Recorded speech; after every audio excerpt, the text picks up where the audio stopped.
But if you're doing things you love to do, an hour feels like 5 minutes. And this is the other element, so to speak, of the element. One of them is aptitude, but the other is passion. It's not enough to be good at something to be in your element. I know lots of people who do things they're good at that they don't like. They're just good at it. I published a book in the early 80s called The Arts in Schools. I don't know if any of you know this book, but it was with the Gulbenkian Foundation. We had a brilliant editor on the book called Millicent. And I asked her one day over lunch, I said, how long have you been an editor? She said, about 5 years now. Well, she was in her late 30s at that point. So I said, well, what were you doing before? She said, I was a concert pianist. I said, well, what happened? Bit of a segue, isn't it? By the way, this happens, doesn't it? We're being brought up with this idea that life is linear, haven't we? This is an idea that's perpetuated when you come to write your CV. You know, that you set out your life in a series of dates and achievements in a linear way, you know, as if your whole existence has progressed in an ordered, structured way to bring you to this current interview that you're having at the moment.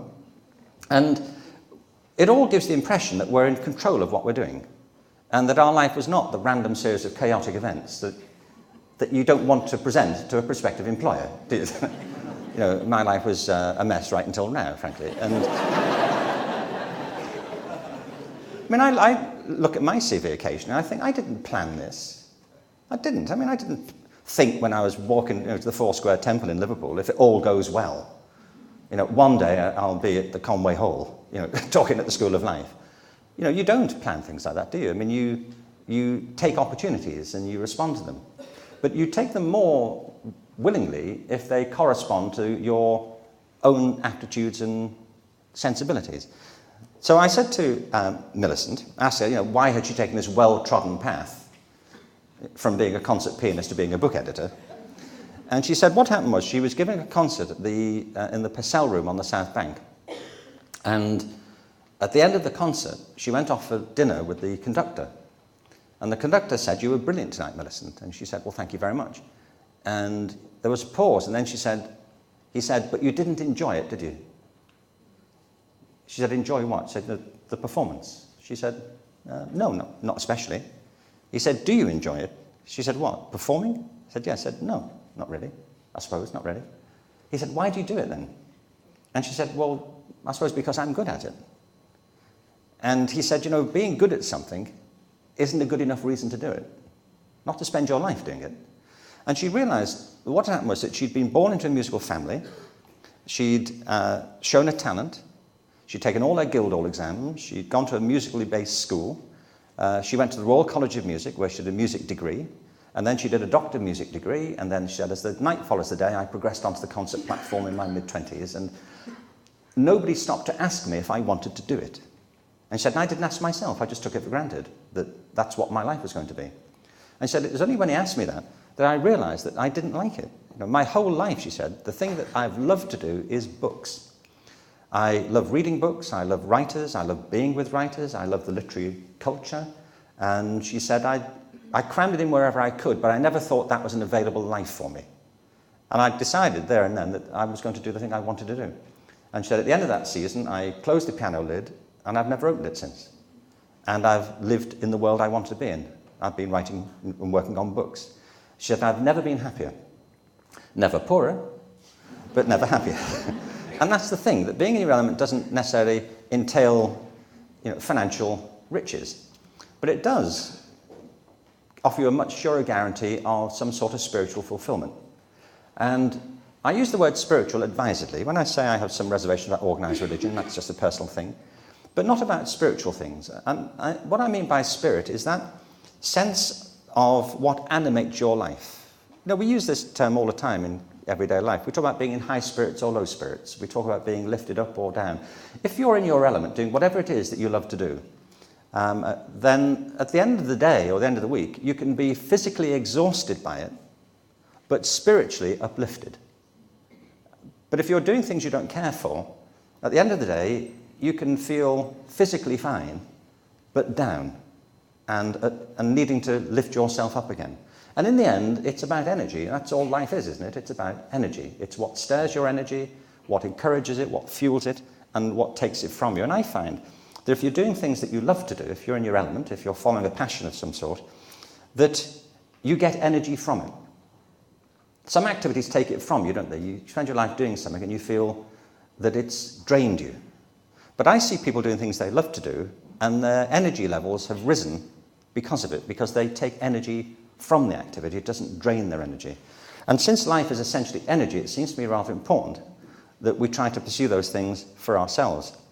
And the book is about that, and it's also about the importance of creating the conditions under which that will happen. When I talk about there being another climate crisis, I think it's because so many people have denied themselves that possibility.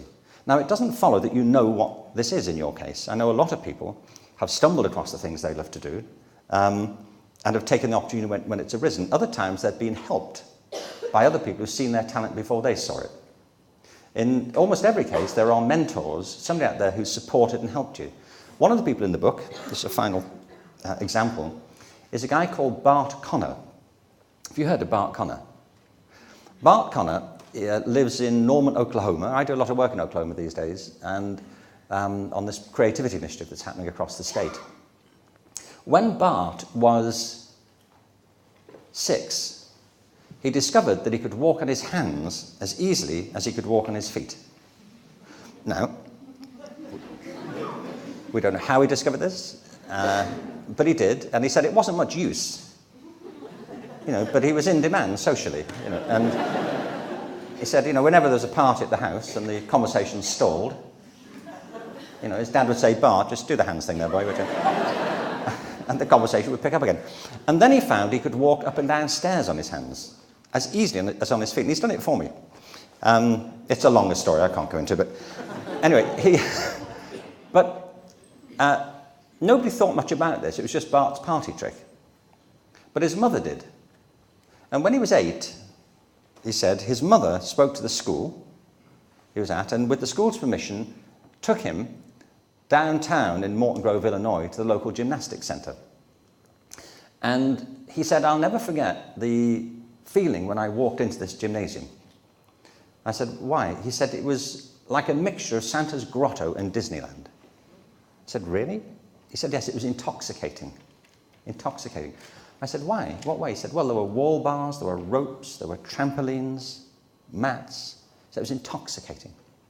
Well, is that how you feel when you walk into a gymnasium? Is it? Looking around, not everybody, I feel, has this feeling. I find it intoxicating. I don't find it intoxicating to go to a gymnasium. On the contrary, I need to get intoxicated if I get within 50 yards of a gymnasium. Anyway, he went in and he started going every day because it was something he could do and he loved it. 10 years later, he walked onto the mat at the Montreal Olympics, representing the United States in the male gymnastics squad. He went on to be the most decorated male gymnast in American history. He lives now in Norman, Oklahoma. He's married to Nadia Comaneci. Do you remember her? She was the first perfect 10 in women's gymnastics. They have a wonderful little boy called Dylan, after Bob Dylan. Why not Bob?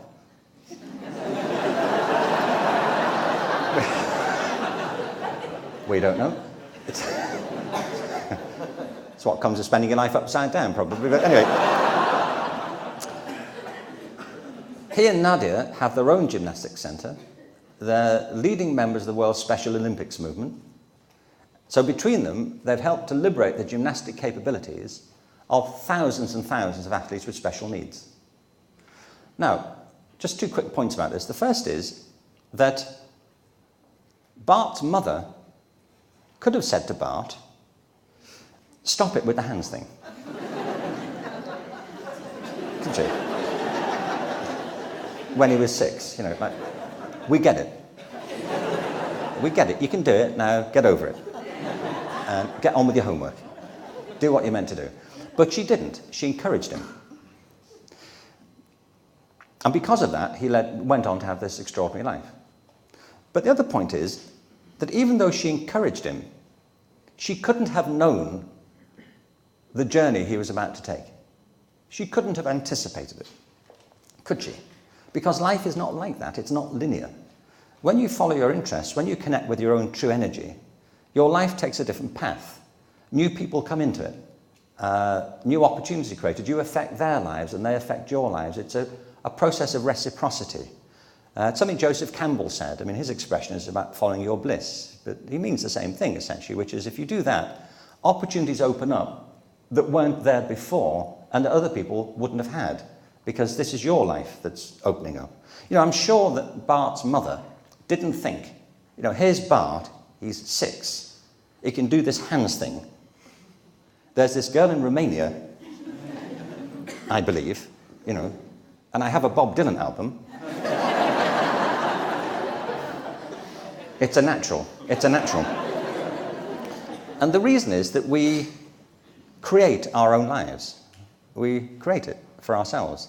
It's the gift of human life, that you're not committed to a single course. You can change course. You can create and you can recreate your life, and you're more likely to do that if you tap into the thing that you find motivating and fulfilling than not. Because in the end, it's simply that. It's about energy. It's the last example of this is our son went to the University of Southern California, and it was interesting to me because it's quite an expensive place. And on the first day, Terry and I went along, and all the new students were taken off for their academic briefing, and we were taken off to the finance department for a form of grief counselling. And we just spent the afternoon tearing up cheques till it didn't hurt us anymore. But one of the professors there gave a great talk. He said, you know, now that your kids are here, leave them alone. You know, spare them your advice if you can.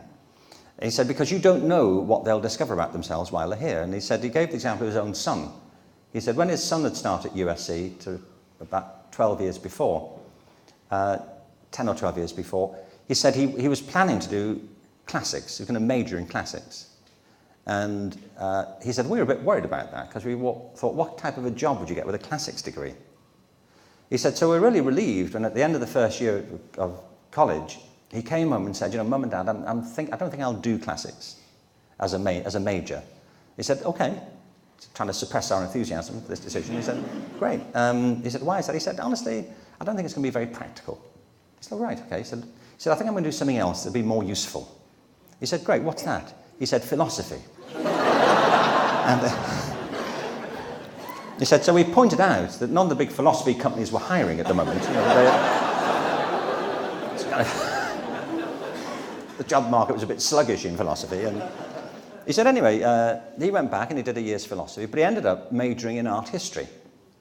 He said, and if I tell you that here we are 10 years later, he has a job in a major auction house, he travels the world, he makes good money, but enough for himself, he loves the life he leads and the people he leads it with, and you know, he couldn't be feeling better about how this has turned out. And he said the reason he got the job was because of his knowledge of art history, his grounding in ancient cultures, and the intellectual training that came with his philosophy program. He said, but if he'd gone into USC and we'd said to him, look, here's the plan. Why don't you do philosophy, art history, and classics? And you never know. 10 years from now, there may be a job in an auction house. You know, it could just line up that way. And I say it isn't that way because of the essentially creative nature of being alive, of being a human being.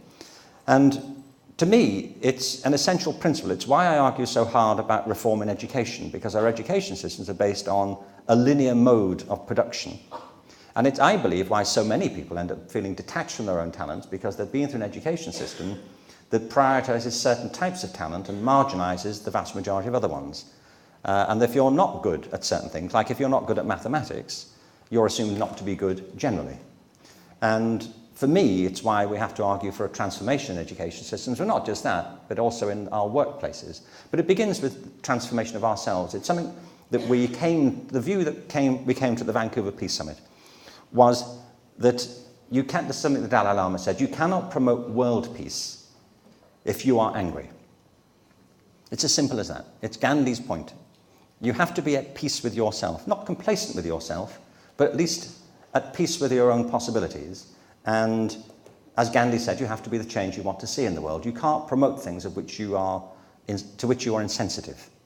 It's why so many teachers have a problem promoting creativity, because they themselves aren't in touch with their own creative possibilities, and why that's a bigger hill that we have to climb. But in the end, I think it comes back to what Carl Jung said. He said that I am not what has happened to me as a human being, I am what I choose to become.